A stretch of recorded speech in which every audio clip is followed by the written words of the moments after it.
NIA சோதனையில் ஆவணங்கள் பறிமுதல் செய்யப்பட்டுள்ளது. பல இடங்களில் என்ஐஏ சோதனை நடத்தி வருகிறது. இது குறித்த கூடுதல் விவரங்களை நமது செய்தியாளர் சுப்பிரமணி வழங்க கேட்கலாம். வணக்கம் சுப்பிரமணி, உங்களுடைய கூடுதல் விவரங்களை சொல்லுங்க. வணக்கம். தமிழகத்தில் என்ஐஏ அதிகாரிகள் இன்று சோதனை மேற்கொண்டார்கள். மொத்தம் 16 இடங்களில் இந்த சோதனை என்பது நடத்தப்பட்டதாக என்ஐஏ அதிகாரிகள் தரப்பில் அதிகாரப்பூர்வமாக அறிவிக்கப்பட்டிருக்கிறது. தமிழகத்தில் 15 இடமும், காரைக்காலில் 1 இடமும் என மொத்தம் 16 இடங்களில் இந்த சோதனை என்பது நடத்தப்பட்டிருக்கிறது. குறிப்பாக திருவிடைமருதூரை சேர்ந்த பாமக பிரமுகர் ராமலிங்கம் கொலை செய்யப்பட்ட வழக்கு தொடர்பாக இந்த சோதனை என்பது மேற்கொள்ளப்பட்டதாக என்ஐஏ தரப்பில் தெரிவிக்கப்பட்டிருக்கிறது. இந்த வழக்கை பொறுத்தவரையில் மொத்தம் 18 பேர் இதுவரை கைது செய்யப்பட்டிருக்கிறார்கள். அந்த 18 பேர் மீதும் குற்றப்பத்திரிகையும் தாக்கல் செய்யப்பட்டிருக்கிறது.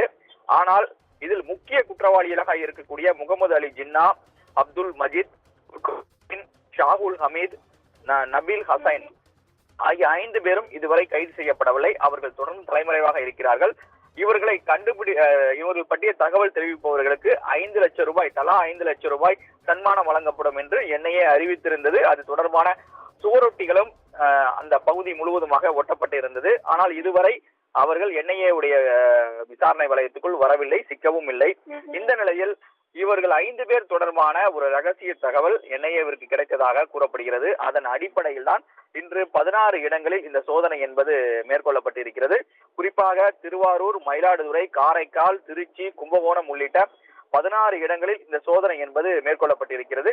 சோதனை கிட்டத்தட்ட 10 மணி நேரத்திற்கும் மேலாக நடத்தப்பட்டு முடிக்கப்பட்டிருக்கிறது. இந்த சோதனையில் பல்வேறு டிஜிட்டல் ஆவணங்கள் கைப்பற்றப்பட்டிருப்பதாக தகவல் என்ஐஏ தரப்பில் தெரிவிக்கப்பட்டிருக்கிறது. அது மட்டுமல்லாமல் சில ஆவணங்களும் கைப்பற்றப்பட்டிருப்பதாகவும் என்ஐஏ தரப்பில் தெரிவிக்கப்பட்டிருக்கிறது.